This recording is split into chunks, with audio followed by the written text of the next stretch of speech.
Change your perception of what you're looking at, and everything changes. Hey, my name is Giorgio Genaus, and this is the How to Do Life podcast. If you've ever felt that no matter what you try, something is missing, then you're in the right place. My aim with this podcast is to begin filling in those blanks for you. So open your mind and get ready, because I'm about to show you an entirely different way to look at your life. And once you've seen it, you can't unsee it. So let's get started.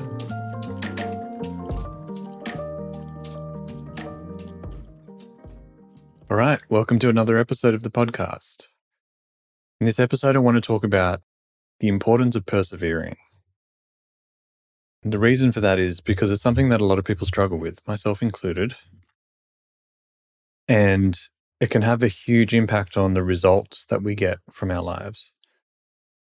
And those results can be in business, they can be in relationships, it can be in finances, in terms of savings goals. It can also be the results we get in terms of our careers.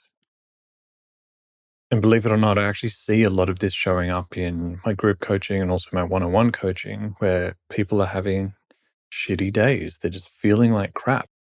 And they're questioning, like, can I continue with this? Can I persevere? Do I have what it takes to get through all these difficulties in order to experience the results of the achievement that I'm looking to get? That's actually a valuable question to be asking, because whenever we face obstacles in life, we want to ask ourselves, do I have what it takes to overcome these obstacles or to navigate these challenges or these difficulties? Now, I know the answer to that question is always yes. Everyone has what it takes. You have everything it takes within you to navigate no matter what challenges you face. And part of the reason I say that is because we're never faced with a challenge that we can't handle. It's like life hands us these difficulties and these challenges that we are ready for and that we weren't ready for before that moment that we received it. And the only reason we're receiving it in that moment is because we are ready in that moment. And everything that happened leading up to that moment was preparing us for this next challenge that we're up against. But almost think of it like a video game. You have to go through certain levels before you get to a particular difficulty or challenge. It's not the first challenge that you start out with.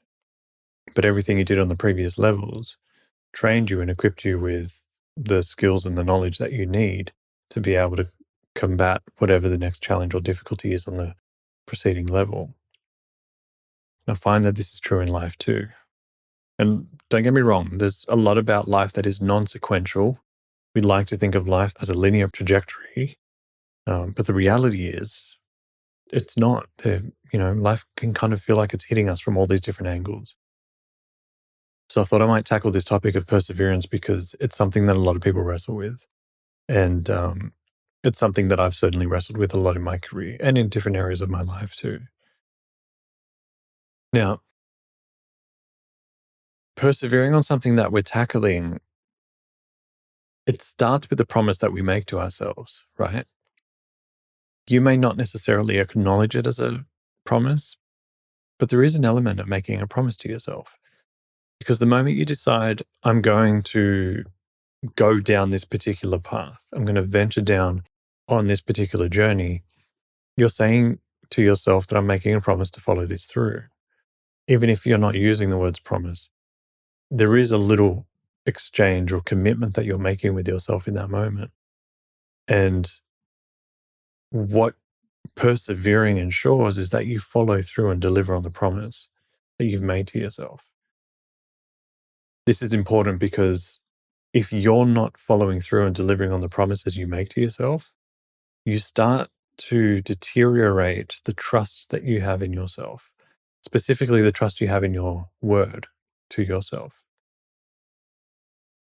If you strip back society for everything that we know it to be, a lot of it is based on agreements that people make with one another. And those agreements are typically fortified by some kind of a legal document. Now, we're so used to signing documents and putting our signature on things that it's a no-brainer to us. We just think it's part of the agreement. of being a part of society. But if you stop and do an audit of all the different places that you've put your signature down, it's kind of profound. And, I don't want to get into conspiracy theories because some people like to, but it's huge, the amount of signatures that you actually put on all kinds of documents. You think about phone bills, rental agreements, mortgage agreements, signing almost, I know this is common in the US, it's not so common in Australia at the moment, but signing almost every transaction with a credit card, you're putting your signature down. Signing all forms of payment, bills, you're going into contracts with utility companies. Everywhere that there exists a contract, there is a signature that's being put down. And that contract is a commitment, saying, I agree to follow through on the commitment I'm making here. So much so that I'm willing to put my signature on this. So if at some point in the future, I come to you, my internet company or my phone company, my cell company, and say, I'm not willing to follow through on this commitment that I've made, they can wave the document in your face and say, but you signed this. You told us that you were going to commit to this. So what are you going to do? Because if you choose to not follow through on this, we have a right legally to take this to court, to see through the commitment you've made. So it gives people the power to escalate the issue to eventually get you to follow through on the commitment you've made. Now, I'm kind of exaggerating where this can go, but this is what involves making a commitment or a promise. Now, if we strip back all of the legalities of society and take all of that away and go back to a time when legal documents just weren't a fundamental part of society and the way we exchange agreements, all you're left with is your word. There was and has been a lot done and achieved and agreed upon throughout humanity based on a handshake or on the word of an individual. Because at the end of the day, that's all we've really got. And so when you're making a commitment to something that you're saying, I want to follow this path down, or I want to follow down this path, rather, you're making a commitment to yourself. You're giving yourself your word that I'm going to see this through. And so when you come up against obstacles and difficulties, what's happening is you're questioning, am I willing to follow through on the word, on my word? Am I willing to follow through on what I said I was going to deliver on? And because you didn't actually sign a contract or an agreement, and there is no real accountability outside of yourself, it's easy to think, well, I can just let myself off the hook here and I won't follow through. No one's going to know. Maybe some people will know if you've made your commitment public. But, I'm just, you know what? I've decided I don't want to. I don't feel like it today, so I'm out. And what's interesting is when you look at the different areas where you may have done this throughout the course of your life, you'll find that any places that you gave up because you didn't want to, or you gave up because it got hard, you were breaking your word. And what that does, in my belief, is it breaks the trust you have for yourself in terms of trusting your word and trusting your commitment. And so it's important, as far as I'm concerned, that when we do make a commitment to ourselves, when we do give ourselves our word that we're planning on taking action on something, that we're going to follow it through to the best of our ability. Now, best is different on every day, like Don Miguel Ruiz shares in his Four Agreements book, that today is going to be different to our best tomorrow. Some days we're going to have more in the tank to be able to deliver on our best, whereas other days it may be less because we're feeling unwell or something's happened or, we've had a fight with somebody and that's thrown us off. Whatever it may be, our best is different each day. So you can at the very least, make the commitment that you're going to persevere and follow through to the best of your ability. Now, this raises the question of, do I need to be absolutely determined and have total clarity that I am going to follow through all the way through before I even take the first step? The answer to that question is no, not necessarily. And the reason for that is because we don't necessarily have full visibility of the obstacles we're going to encounter down the path. Now, if we spend a little bit of time, we could probably foresee the challenges that we'll some of the challenges, I should say, that we'll encounter along our path. And it would be wise to sit down and write down and list out all the potential difficulties and challenges and come up with a contingency or solution to each of those challenges. So when you eventually arrive at those challenges, you're like, well, I've been waiting for you. I totally expected you. Whereas if you haven't done that exercise, you're more likely to hit a wall the moment you hit this obstacle and, question your commitment to it and decide, maybe I want to tap out. This is too hard. So coming up with contingencies, and I've done a whole podcast episode on this, doing these contingency plans will actually ensure that you don't give up so easily. But no, you don't necessarily have to have a desire or an intention with total clarity that you're going to follow this all the way through if you don't know what you're up against. Which I know sounds contradicting to what I'm trying to deliver here throughout this entire podcast episode.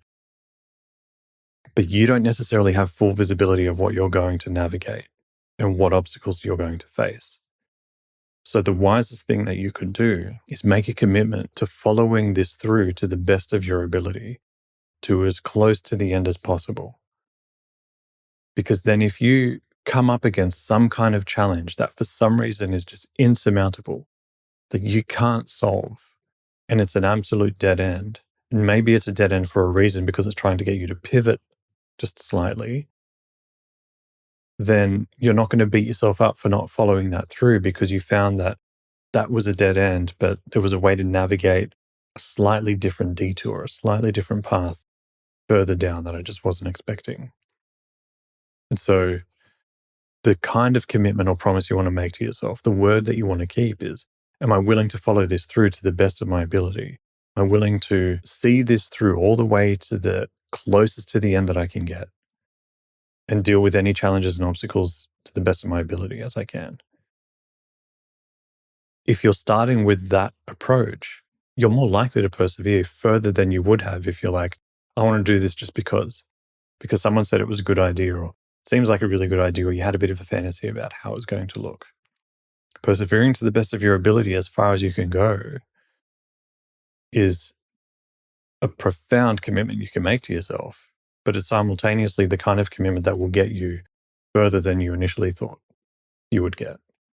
Now, I'll give you a personal example of where this has happened. Many years ago, as a coach, I started to see difficulties in the business. I started to see a dip in how many clients I was getting, how many clients were wanting to work with me as well.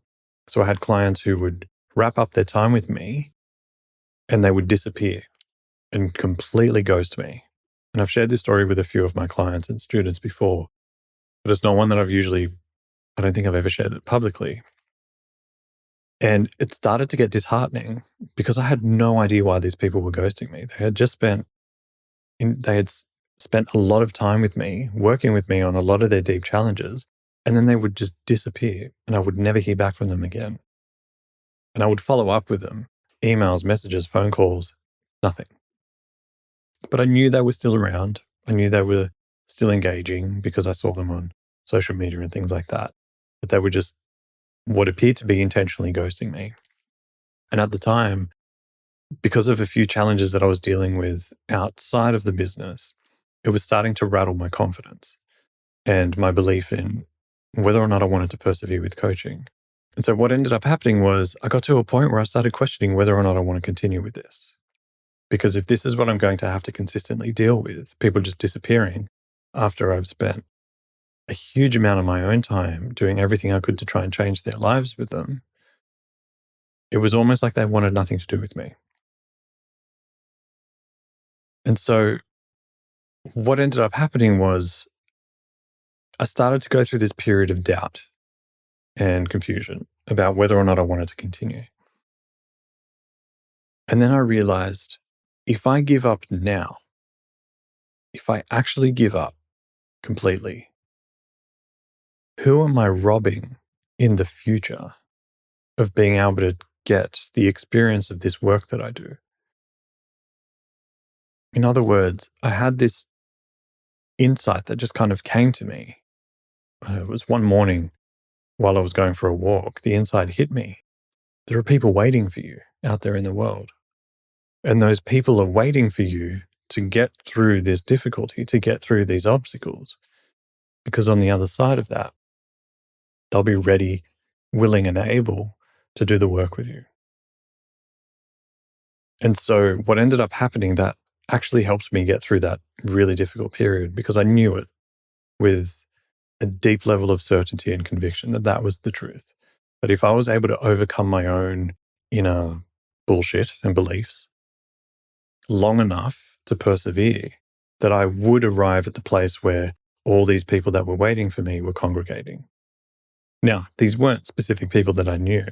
There weren't people sending me messages saying, I'm waiting for you to get over your stuff. It was the concept in my mind, knowing that they were there somewhere. So what ended up happening that I used as a way to help me persevere was I set an alarm on my phone. And on the iPhone, you're able to actually put a text that comes up with like a message that comes up with the alarm. And I've still got it to this day. The message says, they're waiting for you. So every time my alarm would go off and I'd look at my phone, I would see the text, they're waiting for you. And that would get me up out of bed every morning because I found a reason bigger than myself to persevere. As long as I focused on my own self and what I was trying to get from the pursuit of building my coaching business, it was too selfish. And it wasn't a big enough reason because it was a reason for one. Basically, what could I get from doing what I was doing? But then when I shifted my focus and my attention towards who are all these people that could potentially get everything they're looking for from what I can deliver, from the work and the knowledge and the experience I've developed over the years, it was a reason significantly bigger than myself because of this collective group of people. And so I was able to get over myself long enough to persevere, work through my own stories and work through my own beliefs that were holding me back and, silly drama and things like that, long enough to actually find myself serving the people who were waiting for me. And what was really special for me was when I started sharing that part of my story with clients later on, years later, what I didn't expect to happen was they started saying, thank you. Thank you for persevering. And thank you for sticking with it long enough so I had the opportunity to meet you and be able to do the work with you. And I didn't expect that. The reason I was telling them the story was because I wanted to give them some insight on the value of persevering. Not because I was seeking a thank you or some kind of recognition, but what ended up happening consistently whenever I delivered that story, which humbles me to this day, is they say, thank you. Thank you for sticking with it long enough that I got to be one of those people that you served. And so sometimes, not sometimes actually, more consistently than not, if you focus on a picture that is bigger than you, a reason that is bigger than you to keep going down the path, sometimes that means going back to where you started and why you're doing what you're doing. Or sometimes that's digging deeper than you ever have on the reason why you're doing what you're doing. But when you arrive at this reason bigger than yourself to continue down the path, the obstacles start to look like little molehills instead of mountains. And you're more likely to persevere. And the reason why I'm talking about perseverance is because what you seek in your life is on the other end of perseverance. We hear this saying about everything you want in life is on the other side of fear, and there's some truth to that. But I like to take that and apply it to perseverance because everything you want is on the other side of perseverance, on consistently showing up, which is also another podcast episode, by the way, about the importance of showing up. Because when you consistently show up and you consistently persevere and make your commitment to following through, you're more likely to get the fruits of your labor, the fruits of your work, whether it's internal work or external work. You will actually get the things that you're seeking. Darren Hardy talks about it in his book, The Compound Effect, where he takes the compound effect of interest on finance that Einstein has described as being the eighth wonder of the world, and talks about the compound effect of behavior and habits. where most people give up before they hit that inflection point where things really start to skyrocket and take off. That's where most people give up their savings. They stop saving right before things really do take off and escalate. The same is true with habits. People give up on their journey or on their road to perseverance, on their road to achieving what they're seeking to achieve because they're not seeing the results. The results are so minuscule. But that's because they're not focusing on the bigger picture of what happens once the inflection point is reached and things really start to take off. And so the only way you're truly going to get there is through perseverance. So the question then becomes, how do you know when it's time to actually give up or persevere?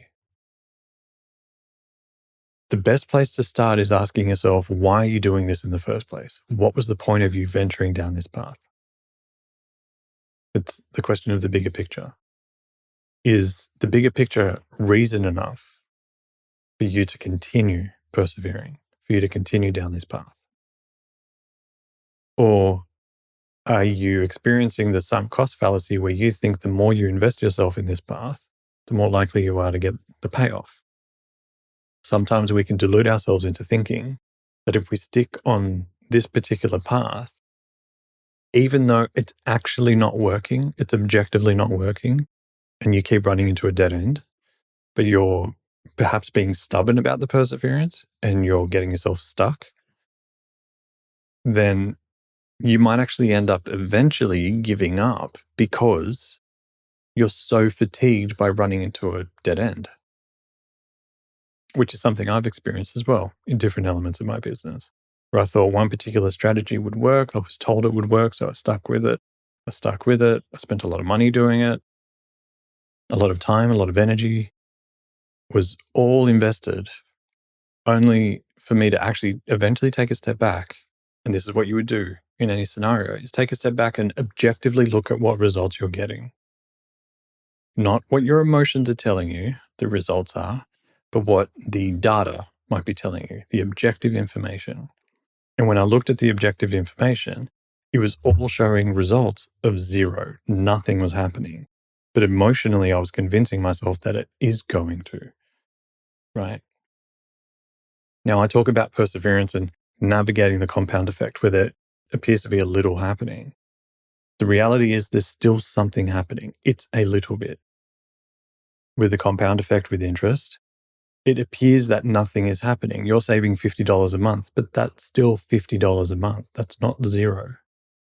And the interest you might be earning could be $1 a month. That still appears to be pointless, but it's something. It's not zero. And so we've got to look at the objective information and the objective data and say, are we getting results? Okay, yes, we are. Great. So then is a question of, am I getting bored and I'm wanting to tap out, or things are getting difficult and I don't know if I want to continue down this path? Okay, if that's the question, if we look at the objective data, we're getting results. So is it just a matter of us finding ways and digging deep within us to continue down this path? But if you're looking at the results and you're not saving the $50 a month and you're not earning a $1 return on your interest or whatever it is that you're applying yourself to, you want to ask yourself, then why am I doing this? What is the point of this? And you might find that the only reason you might be doing it or persevering is because you were told that that's what you were supposed to do. And you didn't actually stop and ask yourself, what's the point of this? Why am I doing this in the first place? So you want to be able to look at the data objectively. You want to look at the information that you have objectively. And it doesn't have to be a huge pool of information. It can only be a couple of data points, but it's enough for you to go, no, what am I doing? Things need to change here. And so then how do we create the change? And what do we do? Do we just throw it all away and give up? Not necessarily. Something you can do, which is highly valuable, is make one tiny change. That's sometimes called pivoting in the startup world and the tech world. But it's also described as making a tiny little 2-degree change in your trajectory. The best analogy I can give you, and this is something I've heard Tony Robbins share, I don't know if he's the originator of it, But he talks about when you're teeing off at a golf course, depending on the way you hit the ball with your driver, the club, it can change where the ball lands by meters or yards, just by the way you hit the ball. Now, if you change how you hit the ball by 1 or 2 degrees, that can dramatically change where the ball lands out on the green. It's 2 degrees here changes it by yards or meters out there. So sometimes we think we need to throw the whole thing out, start from scratch, and do something dramatically different. When in reality, and I've seen this time and time and time again with clients and students, is I suggest we just make one small change and see how that goes for a few weeks. And more often than not, making that tiny change, a little pivot or a little turn, starts to yield some really incredible results, which means that what they had done up until that point wasn't wasted. They take everything that they were doing up until that point and take it into what they do next with a small change. It's really as simple as that.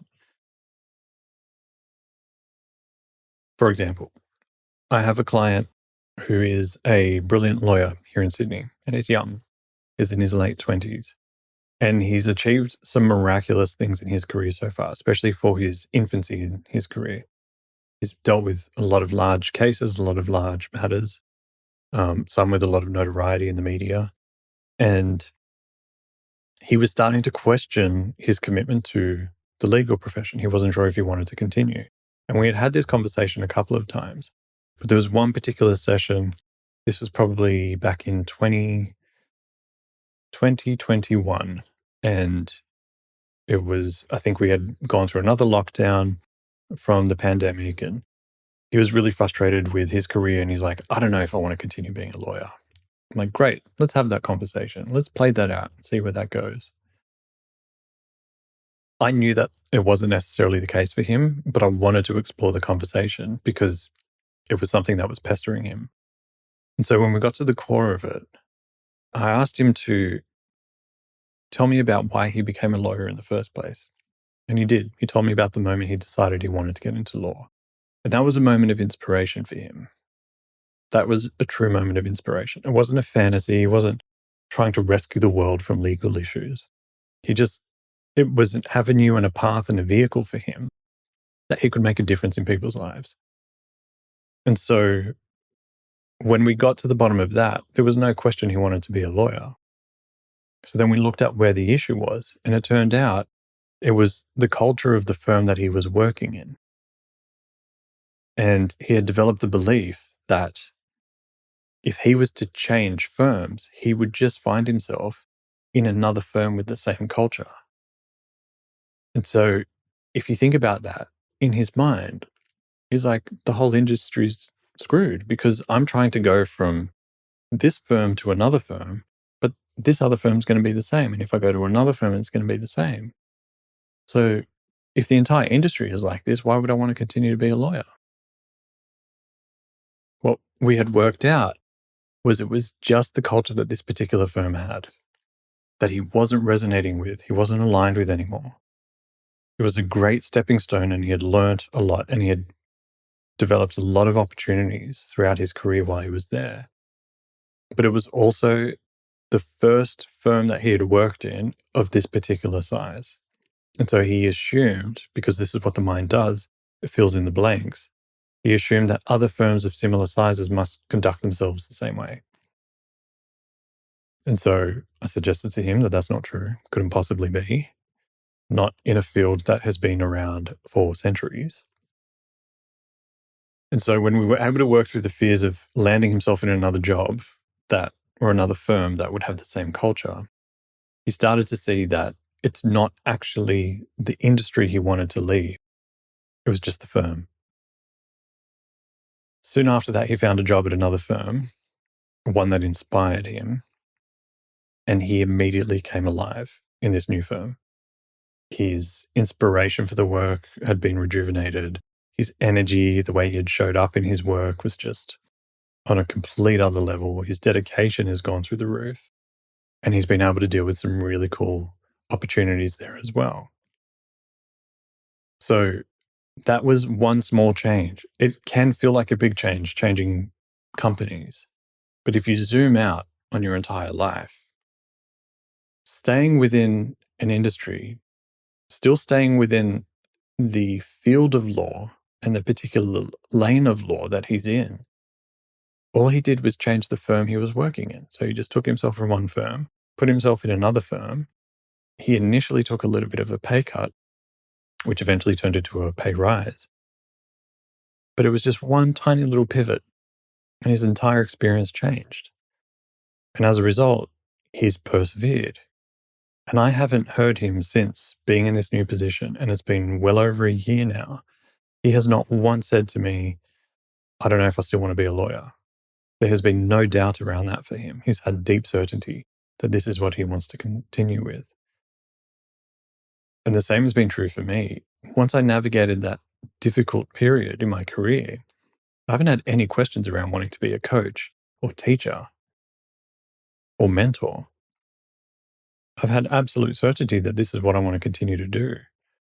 My commitment and the promise that I've made to myself is I will continue to do this until I find something else that is more inspiring than this. That's the agreement I've made with myself. That's the internal contract I've signed. So I know I'll persevere with this, but I'm not committing to persevering with this for the rest of my life. If at some point down the path, 10 or 20 years, I find something else that is deeply more inspiring to me, then if I find that, I will change what I'm doing and orient my life towards doing more of that. That's the commitment I've made. So far, I haven't found anything that's more inspiring than doing this for me. This isn't for everyone, but it is for me. So that's why I've been able to persevere. And I have not escaped challenges since that difficult period. I'm dealing with challenges on a weekly, monthly, and yearly basis in my business as a coach, but also a business owner. But not once have I questioned my willingness or my determination to persevere, because I know this is what I want to do. And it will continue to be what I want to do because I love what I'm doing. So you want to be able to dig down and ask yourself, why am I doing this? And then if you find that you're not getting the results you're looking for, what's a small change I can make that I can go and test to see if that starts creating results? And you'll find that quickly your desire to persevere and continue down your path will increase. And you will probably spend more time reflecting on why you do this, and that will become your North Star. And as a result, the challenges and the difficulties and the obstacles you face in your life, no matter what it is, will start to shrink in comparison to your reason for persevering. So I thought I might give you, I know that was a lot, but I thought I might give you a lot of different elements of the value of perseverance, but then also how to navigate the obstacles in the way of us persevering. Sometimes life throws us curveballs, and it's how we deal with those curveballs that determines the results and the outcomes and the achievements we experience. So I hope that was helpful. What I'm also going to ask of you is to please leave a review of this episode of the podcast, wherever you're listening to it or watching it. If it's on Apple Podcasts, Spotify, Google Podcasts, wherever you're downloading this and listening to it, please leave a review. It helps prop up the podcast. It helps get it into other people's awareness. And as long as you keep doing that and keep showing up and listening, I'll continue to deliver the content to the best of my ability. Anyway, I hope this was valuable. Hang in there, make sure you persevere, and I'll see you in the next episode.